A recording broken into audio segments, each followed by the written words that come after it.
Sometimes Christian women will try to manipulate their love lives, and I wrote a journal entry on this called Manipulation, Intervention, and Seduction. And I wanted to talk about it and share it with you. There were three things that I heard online that really stood out to me and made me write this entry. So the first one is this love story that this woman shared. She met this man, she married him very quickly, and then they got divorced just as quickly. However, there were a lot of red flags there from a Christian and spiritual standpoint, which the comments pointed out, and I absolutely agree with.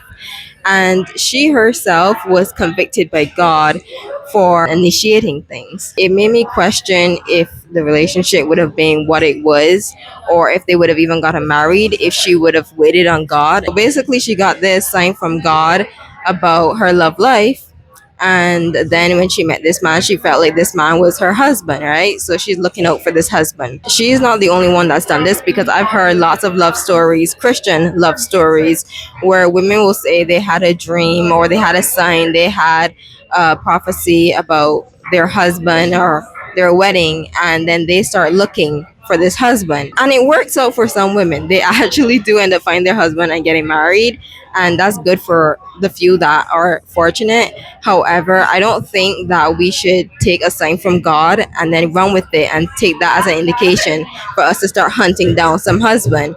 If anything, I think it's that God is telling us that we can have hope, we can rest, because he will send us a husband. The second situation was this other lady online who said she liked this guy. She wanted to know if the guy liked her. So she then decided to present him with a scenario to get him to confess his feelings. So the guy comes back and he tells her that he likes her.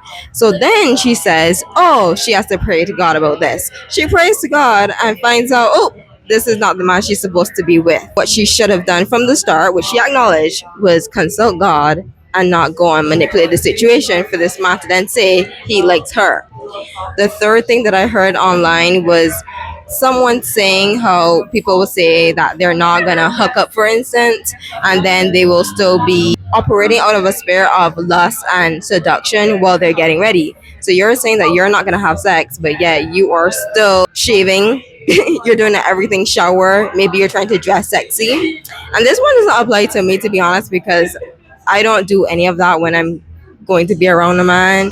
But when I think about all these situations, it just makes me wonder, why is it that as Christian women, we can't just be patient and wait on God? So we like to intervene, we like to run off, we like to do our own thing. During these situations, it reminded me to just stay still and wait for God.